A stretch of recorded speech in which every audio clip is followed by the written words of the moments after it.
Well, let's go back to our earlier story and get a live feed from the Trades Union Congress Hall, where the Union of Commerce and Finance Workers is addressing a news conference here in Accra. They're touching on issues such as plans to privatize the Agricultural Development Bank and other matters. We can now take a live feed there. We have qualified for a loan. These are issues not for press conferences. Experts will have to sit and identify and come out with a report. If it is true that the company owed some of the banks, was it even not possible to share the risk with those banks rather than taking on board the debts and even adding more to the debt?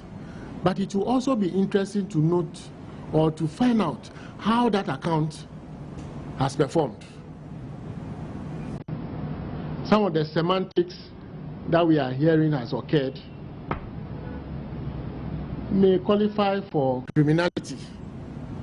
And perhaps the police who were sent after us last Thursday should have been heading the opposite direction. Did KPMG commission a report and advised that the account will not be able to make repayment for the next 20 years? We need to know. Because periodically such pieces of advice are given. When did management take them to court for recoveries? It's the first time we've heard this. Why is the Ring Road property, formerly Western Union Building, left to rot?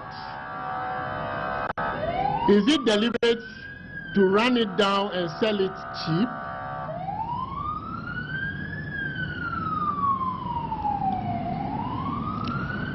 ADB had some of the property in some of the posh areas throughout the country. Almost all of them are gone. Is it not a preparation to pack out, cover things, and move to the next stage? Why is it now being portrayed that we are not in favor of IPO? We are, but it is how it's being done. Indeed, some of the signals we have picked is that some have already been identified and they will pick the chunk of it. You and I, we are not there when those discussions are held. The little we wanted to know, we have also been denied. The only way to be heard is to embark on a struggle. And that struggle will come to its logical conclusion. Inshallah.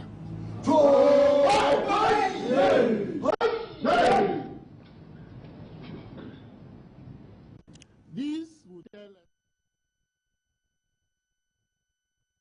Well, we can now speak to our correspondent on this beat. Kemini Nyamani is standing by with a lot more on this one. So, Kemini, what else have they been saying apart from the issues with regards to retrenchment? Well, essentially, they have been calling for the dismissal of the board, the managing director, Mr. Stephen Koji, and an immediate dissolution of the board. And they have also been responding to the news conference held by management sometime last week. And what they have been telling us here is the fact that Imani Ghana came up with a statement portraying the workers as fearing the IPO or not resisting the IPO, rather. And their concern with that is no worker is resisting the IPO. Rather, they are concerned about the way in which discussions around the IPO are ongoing, especially because you recall that at the news conference last week, the managing director had mentioned that discussions are ongoing with Unicof, hence the stuff. But Unicof this morning is telling us that no discussion went on beyond the 10th of September 2014, and on the 11th of August, on the 3rd of September rather, and on the 11th of August, they wrote to management to ask them to resume discussions on a number of issues, including the IPO.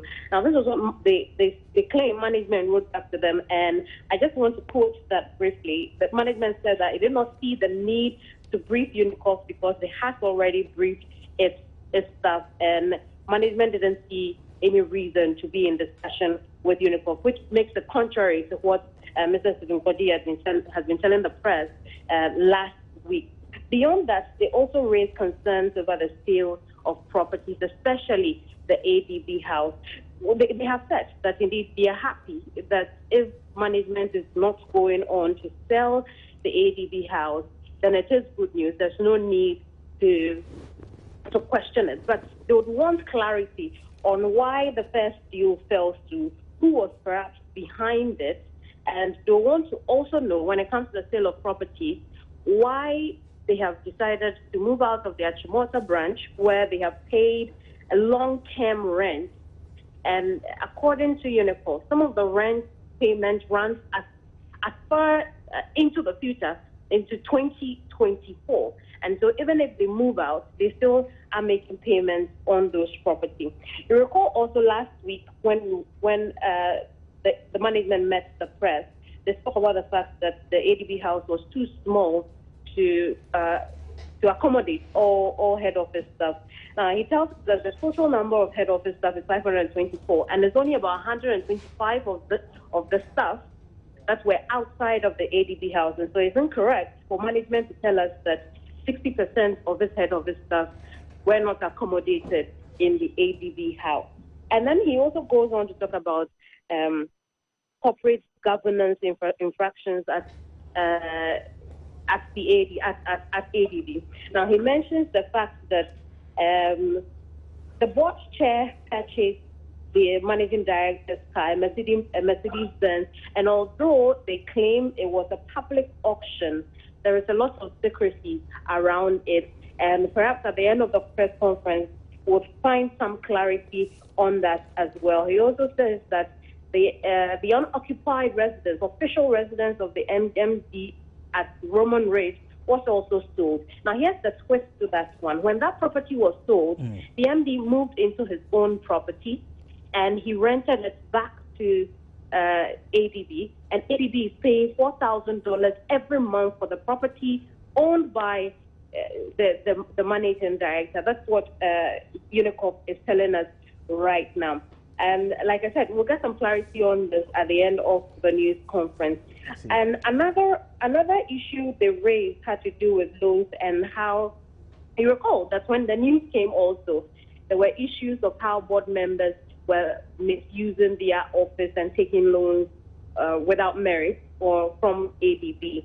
And the managing director had clarified that only one board member was granted loan, and this board member has been a customer of the bank for the past 25 years. The question Unicof is raising now is, does that warranty the circumvention of the process in granting a loan to a board member? They say this board member was given a moratorium of 12 months. Now, this moratorium means that for a whole year, nothing will be paid on the loan, no interest, no principal for a whole year. After the year, that is when repayment begins, and you're questioning that. Now, so far, those are the issues they have raised, but maybe they are asking the president to ask the MD to proceed on his accumulated leave while the board is dissolved. I see. Now, the president made mention of the fact that he's directed the minister to get in touch with them so as to be able to resolve this particular issue. Speaking to them, does it look like the minister has gotten in touch with them? I doubt the minister has. It's mainly because when the General Secretary mentioned that, he doesn't give any indication that the minister had got in touch with the group. But at the press of the at the end of the news conference, we would get to know exactly what happened. Okay. And let me just put this in. With the issue of Imani Ghana coming into the picture, the reason Imani Ghana was mentioned today at the news conference was because they claim that some sort of hanky-panky may have gone on between Imani Ghana and ADB. And so then again, it begs a lot of questions. What went on between these two organizations? And hopefully we'll bring our viewers an answer to that question at the end of the day. Okay, Kemini Imani Amado, thank you very much for that update. Kemini is my colleague here at Joy News.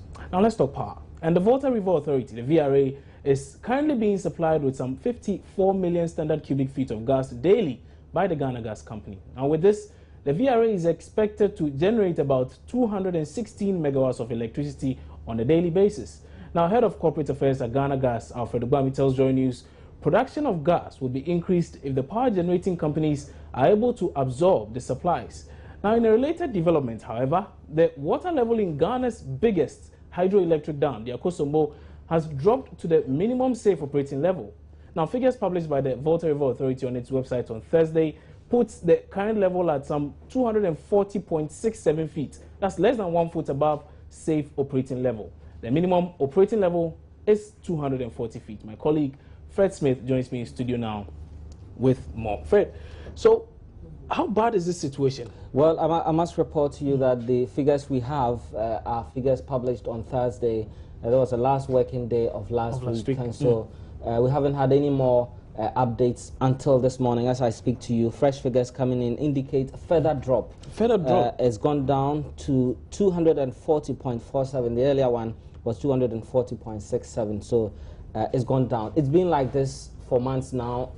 On a daily basis, the level of the dam drops every single day. There's some amount of drop, and the VRA, sources at VRA, are not expecting a change in this trend until somewhere around June, when the rains starts coming in from the northern part of the country to start filling up the dam.